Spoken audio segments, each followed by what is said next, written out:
everyone, I'm your host Pensyfan19 and welcome to the March 2025 Pensyfan Periodical.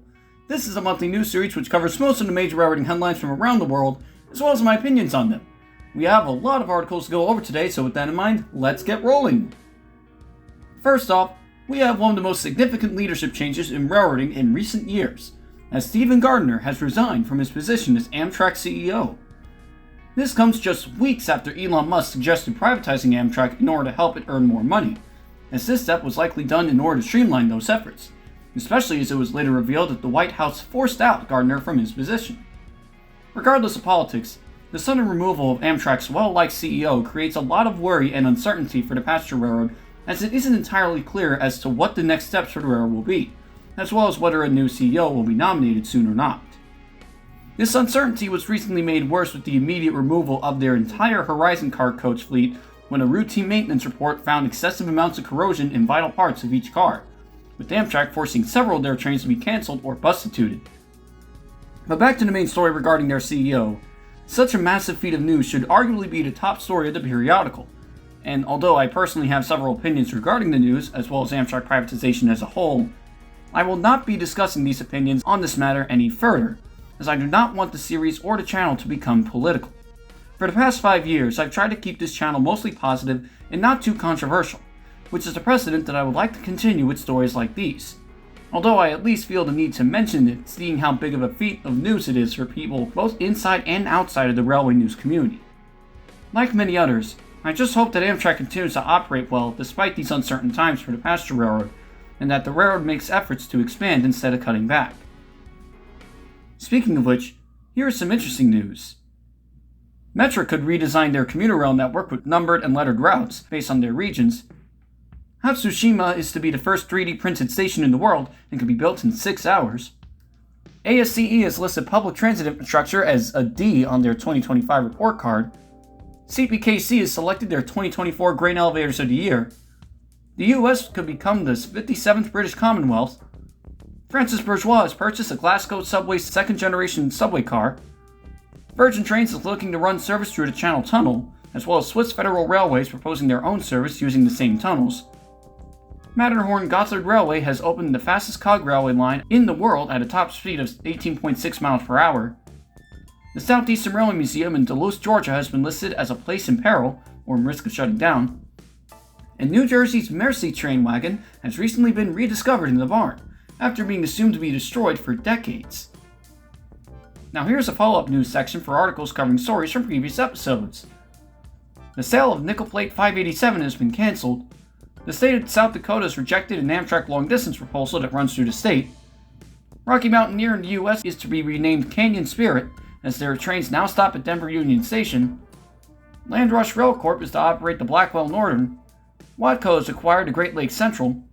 VR Lego Pendolino trains have returned to service between Finland and Russia. A BART A-Class car has been converted into an Airbnb. The New York Coalition to Save the SS United States wants to save and relocate the ocean liner to Governor's Island.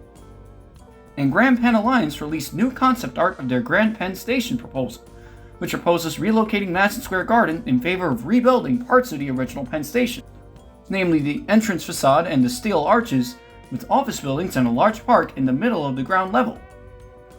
Speaking of massive station renovations, Cardiff Central is also proposed to undergo a massive renovation, while UTA opened their South Jordan Downtown Light Rail Station. Luxembourg opened their Airport Light Rail Link.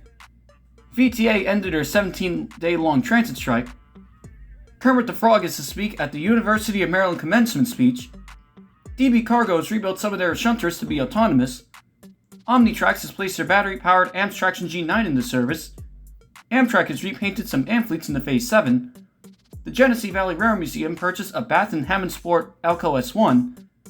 Willamette Engine Rayonier Incorporated No. 4 is to be cosmetically restored. EFVM and EFC are to order 8-axle GEVOs. CRRC has released designs of self-driving trains for Astana LRT. Westbahn has purchased brand new Smile trains from Stadler. Ural has designed HST concepts for Russia. ONCF is to purchase the Avilia Horizon. And Shinkansen has announced the E10 series, with concepts proven by the experimental Alpha X intended to replace the E2 and E5 series. And happy 20th anniversary to the First Coast Railroad. After all that, it is now time for this month's Meme of the Month. This month's Meme of the Month is... Welcome back, Acela Regional. And now, after much consideration, the top story of the March 2025 Pensyfan Periodical is... South Coast Rail starts revenue service! After years of planning and construction, one of the largest commuter rail projects for MBTA has finally commenced regular service with Phase 1 of South Coast Rail, a project to extend the Middleborough line to Fall River and New Bedford. Even though this project was initially proposed in the 90s as a compensation for not having rail service in the Big Dig between North and South Station, this project brings rail service to these lower regions of Massachusetts for the first time since the late 50s. As of now, the commuter rail operates an interesting operation where shuttle service from East Taunton alternates between Fall River and New Bedford, in which one train will go from South Station to New Bedford, run as a shuttle to East Taunton, and then as a shuttle to Fall River, and then a direct train to South Station, and vice versa.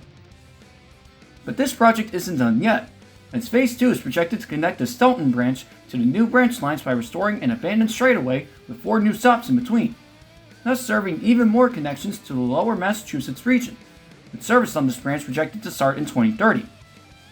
As someone who's been following several of these massive transit projects for years, it's certainly very fulfilling to see a project that's been talked about and them making steady progress for so long finally open to the public, especially seeing that this is the second of such massive projects in the greater Boston region to be completed within the past 5 years, the first of which being the Green Line extension to Medford Tufts.